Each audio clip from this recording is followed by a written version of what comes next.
betapa beruntungnya lo yang berkuliah di bidang IT. Bidang ini menjadi primadona selama beberapa tahun terakhir karena berhasil mempermudah kehidupan manusia. Dengan bekal ilmu yang dipelajarinya, anak IT mampu menyelesaikan berbagai macam persoalan dengan solusi yang praktis dan mendapatkan pekerjaan. Tidak mengherankan apabila anak IT dianggap sebagai orang serba bisa dan sering mengalami hal-hal yang unik. Gue di sini menjelasin 6 hal yang sering dialami oleh anak IT. Jadi sebelum itu, intro dulu.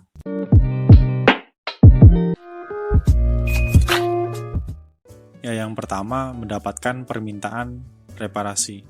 Oleh kawan-kawannya, anak IT kerap kali diminta pertolongan untuk mereparasi gadget mereka. Anak IT dianggap tahu semua persoalan di ponsel, laptop, ataupun tablet. Jadi, daripada harus capek-capek pergi ke service center, mengapa tidak bertanya kepada teman sendiri? Kata mereka sih gitu. Pendapat ini tidak sepenuhnya salah ya. Namun, pernahkah lo mendapatkan permintaan reparasi yang tidak sesuai dengan kurikulum di kuliah? Misalnya, kerusakan yang terjadi akibat mesin gadget. Kasus macam ini tentu bukan urusan anak IT lagi ya. Yang kedua, dianggap jago meretas. Bidang informasi teknologi erat berkaitan dengan hacker alias peretas. Padahal cabang dari ilmu ini memang banyak loh. Misalnya web developer, programming, atau masalah network. Tidak semua hal yang bisa diretas oleh anak IT seperti layak cerita-cerita di dalam film. Namun, beberapa orang kerap kali bersikeras bahwa semua anak lulusan IT bisa meretas kata kunci bahkan masuki jaringan komputer tertentu.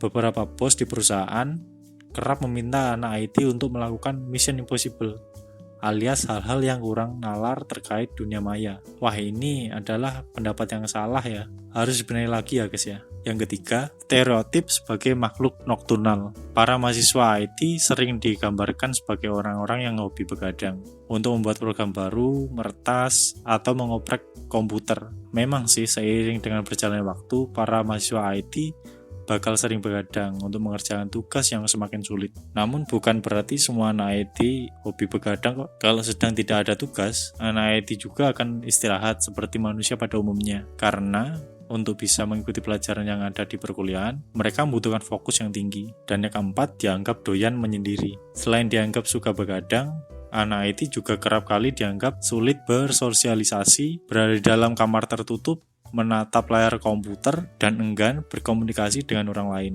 Hal tersebut nyata terjadi. Tetapi biasanya, jika mereka sedang mengerjakan tugas, pada dasarnya anak IT juga suka bersosialisasi. Namun, beberapa di antara mereka doyan membahas hal-hal yang memang tidak diketahui oleh orang banyak, sehingga sering dianggap ansos alias antisosial. Barangkali mayoritas anak IT harus belajar untuk menjelaskan sebuah masalah kepada orang awam secara sederhana. Yang kelima, diminta solusi internet lemot. Tidak jarang oleh orang-orang ditanyai mengenai tips menghadapi sinyal internet yang lemot. Tentu saja bisa memberikan beberapa saran untuk memaksimalkan kemampuan sinyal. Tetapi bagaimana lagi jika memang sinyal provider tertentu memang buruk di suatu daerah? Mahasiswa IT mungkin memahami mengapa sinyal menjadi lemot dan bagaimana cara untuk memaksimalkan penangkapan sinyal pada ponsel atau router WiFi. Namun, mereka tidak bisa mengontrol kemampuan tower provider. Kekuatan sinyal tidak bergantung pada ponsel atau pada kode-kode di dalam gadget, tetapi bergantung pada keberadaan tower tersebut. Semakin dekat dengan tower,